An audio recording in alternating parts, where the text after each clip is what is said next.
আমি আপনার 2021-এ আমি হাটাজারিতে যখন পড়াশোনা করি তখন আমি তার ফ্যাসিস্ট হাসিনার অত্যাচারের আমি শিকার হয়েছি। আমি যখন শুনলাম দেশনেত্রী বেগম খালেদা জিয়া মৃত্যুবরণ করেন তখন আমি সেই প্রত্যন্ত অঞ্চল থেকে ছুটে চলে আসি। তার জানাজা আমি ছিলাম এবং আজকে পবিত্র জুমার দিন, যেটা সপ্তাহের একটা মহামান্বিত দিন, এই দিনে আমি তার কবর জিয়ারতের উদ্দেশ্যে এসেছি।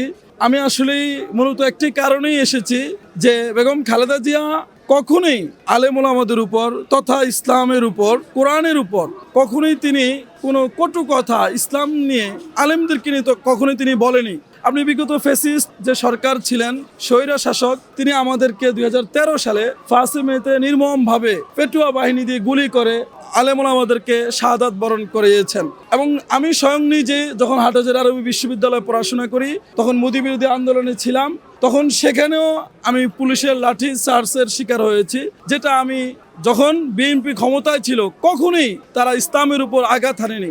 এই সমস্ত দিক থেকে আমি বেগম খালেদা জিয়ার রাজনীতির উপর আমার যে বিশ্বাস, আস্থা, এই সমস্ত দিক থেকে আসলে আমি তার কবর জিয়ারতের উদ্দেশ্যে আসা। আমি ইনশাল্লাহ আগামীতে বেগম জিয়া মৃত্যুবরণের পরে যে অনেকেই বলতেছে যে তার দলের উপর কোনো প্রভাব পড়বে কিনা, যে বিষয়টা আমি মনে করি যেটা কর্ষণ কালেও পড়বে না। যারা আগামীর বিএনপির কর্ণধার থাকবেন, যে দেশনেত্রীর বড় সন্তান তারেক রহমান, আমি আপনার 2021-এ আমি হাটাজারিতে যখন পড়াশোনা করি তখন আমি তার ফ্যাসিস্ট হাসিনার অত্যাচারের আমি শিকার হয়েছি।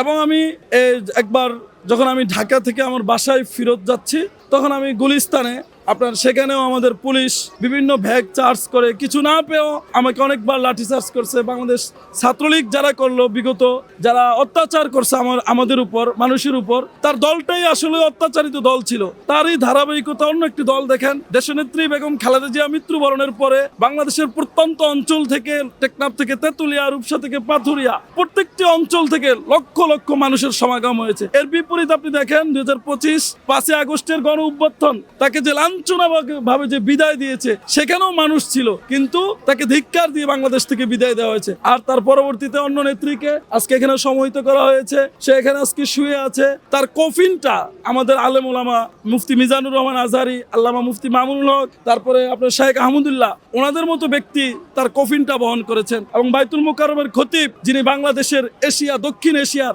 হাদিস বিশারদদের থেকে তিনি একজন, আমাদের উস্তাদে মুহতারাম, যিনি তার জানাজা পড়াইছেন, এর চেয়ে আর সৌভাগ্যবান আমি মনে করি যে আর কিছুই থাকতে পারে না।